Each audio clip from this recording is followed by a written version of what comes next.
데살로니가 전서 5장 1절에서 11절까지의 말씀 함께 교독하며 읽겠습니다. 제가 먼저 읽겠습니다. 형제들아, 때와 시기에 관하여는 너에게 쓸 것이 없음은 그의 날이 밤에 도둑같이 이를 줄을 너희 자신이 자세히 알기 때문이라. 그들이 평안하다 안전하다 할 그때에 임신한 여자에게 해산의 고통이 이름과 같이 멸망이 갑자기 그들에게 이르리니 결코 피하지 못하리라.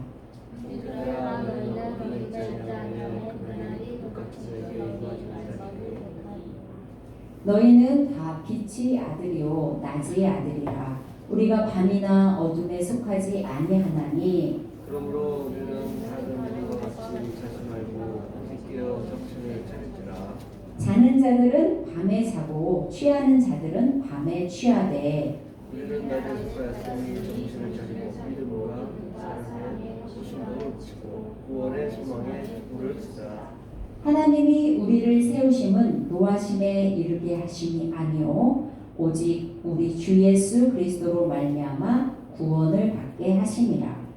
예수께서 우리를 위하여 주소서 우리로 하여금 깨어있든지 자든지 자기와 함께 살게 하여 하시옵소서. 함께 읽겠습니다. 그러므로 피차 권면하고 서로 덕을 세우기를 너희가 하는 것 같이 하라. 아멘. 오늘 말씀의 주제는 준비된 삶을 살아가자입니다. 준비된 삶을 살아가자. 지난 시간에는 이제 부활에 대한 이야기를 했죠.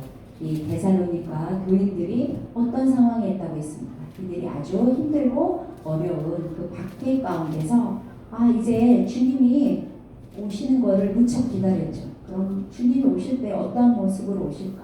이미 죽었던 자들은 어떻게 될까 하고 이야기를 했죠. 그리고 난 다음에 이 사람들이 또 궁금했던 게 그거예요. 이제 주님이 곧 오실 텐데 그 오신다는 거에 대한 초점이 맞춰졌던 거예요. 그래서 1절 그 말씀 보면 때와 시기에 관하여는 너희에게 쓸 것이 없다고 그랬어요. 왜 쓸 것이 없다고 그랬나요? 주님이 언제 오실지 알려줘야죠. 했는데 이건 쓸 것이 없어. 왜 그랬을까요? 그거 너희 이미 알고 있잖아. 그런 뜻이에요. 내가 설명해주지 않아도 너희들 이미 알고 있지. 하면서 2절에 뭐라고 말씀하셔요? 주의 날이 밤에 도둑같이 이를 줄을 너희 자신이 자세히 알기 때문이라 그랬어요. 주님이 언제 며칠 몇 시에 오시는 게 아니라 도둑이 언제 온다고 알리고 나요? 도둑은 우리에게 소리 소문 없이 살며시 다가오는 게 도둑이죠. 그러니까 주님은 너희들한테 언제 온다고 하시지 않았어. 주님은 언제 오실지 다시 말한 거예요? 몰라. 그러니까 너희들은 어떻게 해야 돼? 깨어있어야 해.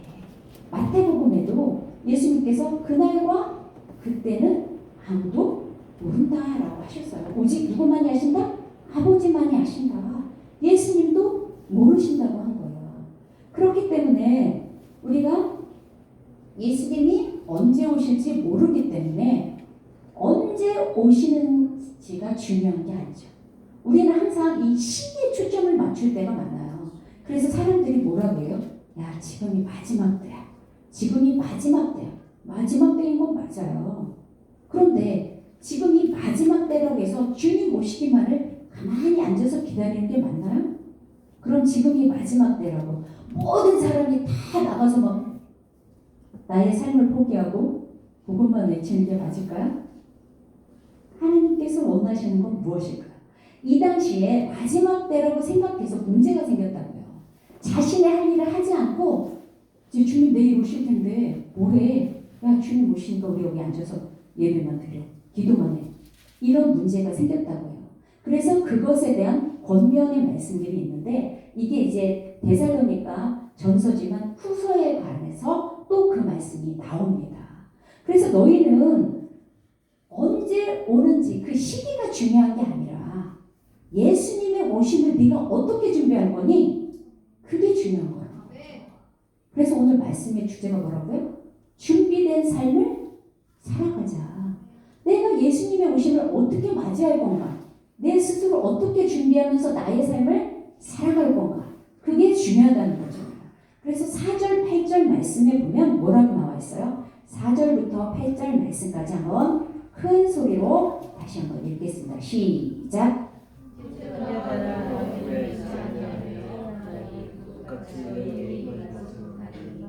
너희는 다 빛의 아들이요 낮의 아들이다. 우리가 밤이나 어둠에 속하지 아니하니 그러므로 우리는 나를 믿음과 같이 자지 말고 깨어 정신을 차릴지라. 자, 여기 보니까 오직 깨어 정신을 차릴지라. 그리고 앞부분에 너희는 다 뭐의 아들이다? 빛의 아들이다. 우리는 빛의 아들입니다. 빛의 자녀입니다. 빛으로서의 자녀, 빛의 자녀로서의 삶을 살아가야 된다는 거죠. 여러분, 우리가 빛과 어둠은 어떻게 구분할 수가 있나? 빛, 지금 여기 빛이요 있습니다. 그렇죠? 빛이라는 건 모든 어둠의 실체를 밝히는 거죠. 어둠에 속하였을 때는 여기에 의자가 있는지 식물이 있는지 이런 보면대가 있는지 알 수가 없습니다. 그러나 빛이 임하였을 때는 모든 실체가 드러나죠. 우리 성경 말씀에 보면 어둠은 사단의 권세를 이야기하죠. 그래서 우리는 이 어둠에 속한 사단의 권세에 속한 자가 아니라 하나님의 자녀로서의 그 빛의 자녀로서의 삶을 감당해 나가야 한다는 것입니다. 그러기 위해서는 반드시 우리는 깨어서 근신해야 하는 것입니다. 깨어서 근신하는 그런 성경 말씀 비유가 많이 나오죠.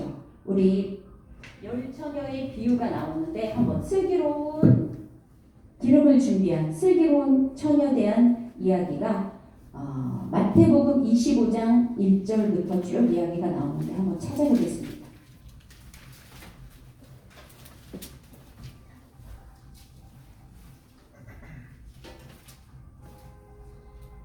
마태복음 25장 1절부터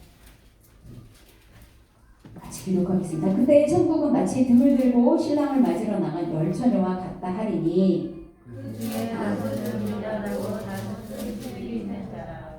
미련한 자들은 등을 가지되 기름을 가지지 아니하고 술이 있는 자들은 그들의 기름을 아마 누가 함께 가져갔다니. 10절 말씀 보겠습니다. 10절부터 그들이 사러 간 사이에 신랑이 오므로 준비하였던 자들은 함께 혼인잔치에 들어가고 문은 닫힌지라.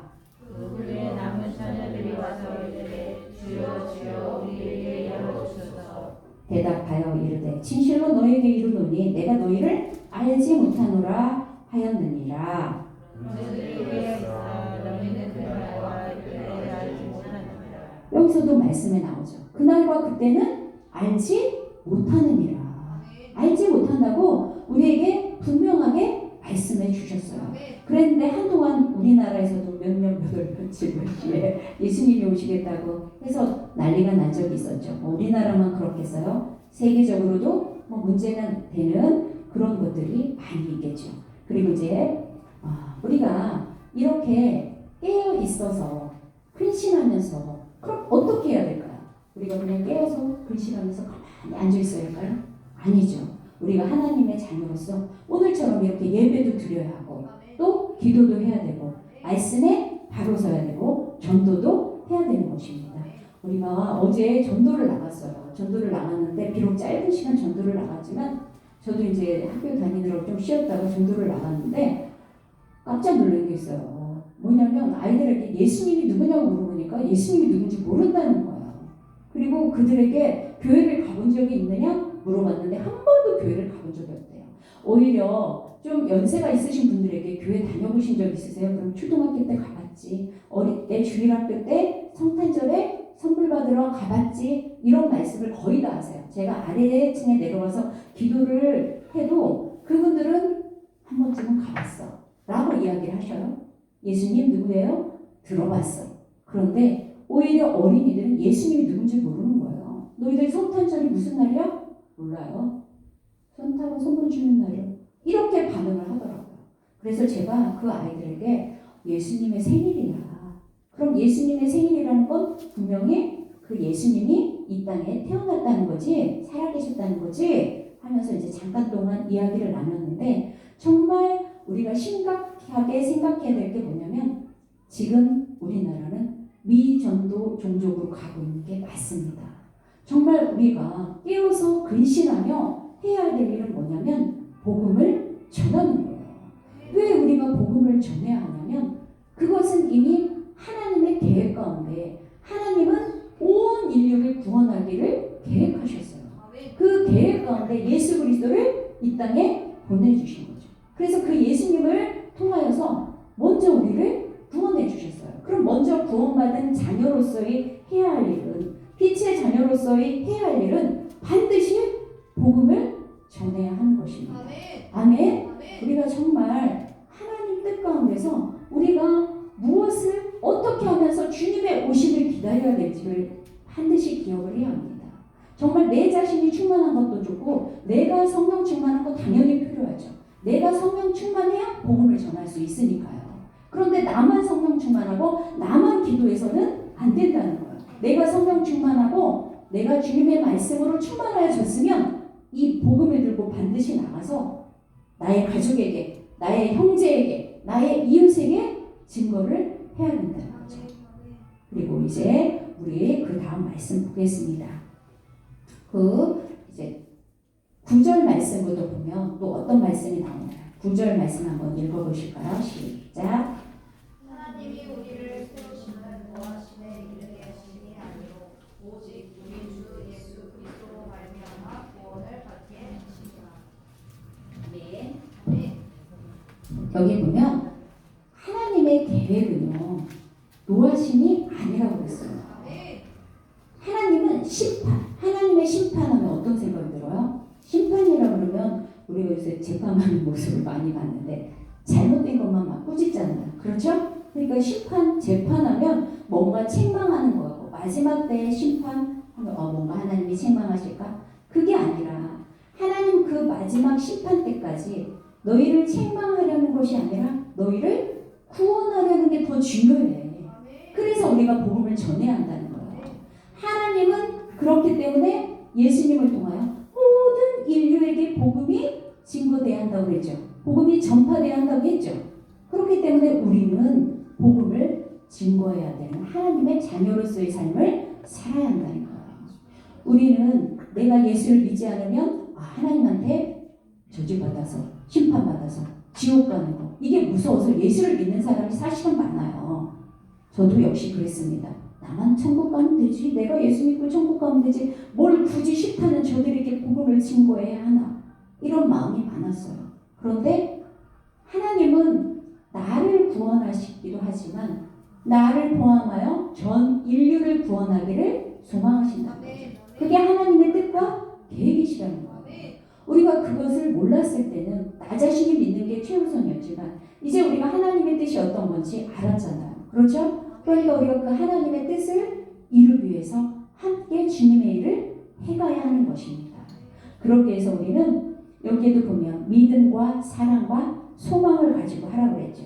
8절에 보면 우리는 낮에 속하였으니 정신을 차리고 믿음과 사랑에 후신경을 붙이고 구원의 소망에 도구를 쓰자. 믿음이라는 건 우리가 어떤 거예요? 하나님을 믿는 믿음이죠. 하나님의 말씀을 따르고 지키는 그런 자세를 이야기해요. 그리고 사랑은 어떤 거예요? 우리가 사랑이 없으면 어떻게 복음을 전할 수 있겠어요? 그죠? 사랑은 하나님에 대한 사랑, 이웃에 대한 사랑. 그리고 소망은 무슨 소망일까요? 이 땅에 대한 소망이 아니라 예수님의 부활하신 것. 그 예수님이 다시 오심에 대한 소망. 이거를 붙잡고 살아라 하는 것입니다. 그래서 우리는 정말 이 믿음과 사랑, 소망으로 하나님의 뜻을 따라 충실히 살아가야 하는데 우리가 개개인이 충실히 살아가는 것도 중요하지만 신앙생활이라는 건요. 이 개인의 삶이 아니라 공동체의 삶입니다. 내가 아무리 열심히 내가 아무리 잘한다 하더라도 물론 신앙생활하는 건 쉽지가 않아요. 금방 넘어지고 쓰러져요. 그렇기 때문에 우리는 이렇게 오늘처럼 함께 모여서 기도하고 예배하고 주님의 뜻을 함께 감당하는 교회 공동체가 있는 거예요. 어떤 사람들은 그렇게 이야기해요. 나 혼자 내가 말씀 안에 충만하면 되지. 내가 기도 충만하게 하면 되지. 그러나 하나님께서는 우리 교회 공동체를 통하여서 함께 하시는 걸 기뻐하십니다. 아멘. 그래서 오늘도 우리가 생각해보면 화요 기도회도 있고 수요 전화도 있고 금요 기도회도 있고 뭐 중간에 목요 선교 예배도 있고 엄청나게 때로는 일주일 내내 예배가 있을 때도 있어요. 내가 왜 이리 힘들게 사나, 왜 이리 어렵게 사나 이렇게 생각할 수도 있지만 이것이 바로 우리가 주님을 기다리는 자세가 아닐까요? 내 삶 가운데서 정말 내가 하나님을 기대하면서 하나님이 예수 그리스도를 다시 보내주실 그날을 기대하면서 주님 정말 속히 오시기를 기대합니다. 그날이 언제인지 알 수는 없습니다. 제가 먼저 주님을 만나러 갈 수도 있습니다. 그러나 주님 앞에 가는 그날까지 내가 온전히 하나님의 뜻 안에서 정말 주님이 우리를 통하여 어떤 일을 하기를 원하시는지 내가 어떤 삶을 살아가는 것을 기뻐하시는지 이제 알게 되었으니 주님 그 뜻대로 따르겠습니다. 함께 이 시간 다짐하며 나아갔으면 좋겠습니다. 우리가 정말 예수님께서 언제 오실지 모르는 그 불확실성 때문에 때로는 고민될 때도 있고 때로는 마음 가운데 어려움이 있을 수도 있습니다. 그러나 이 당시에 우리 믿음의 선배들을 통해 볼 때 그들에 비하면 우리의 삶은 너무나 안정적입니다. 그렇기 때문에 이제 정말 하나님 이 땅 가운데서 우리가 주님을 이렇게 기쁨으로 믿을 수 있고 어려움이 없는 가운데서 나와 기도할 수 있으니 감사합니다.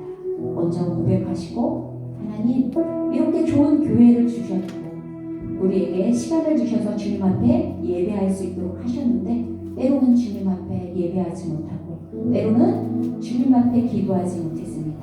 회개하시면서 정말 주님의 빛의 자녀로서 하나님 이제 남은 삶을 주님께서 기뻐하시는 일이 무엇인지 예배하며 말씀 가운데 바로 서고 기도하며 주님의 복음을 전하는 하나님의 자녀가 되겠습니다.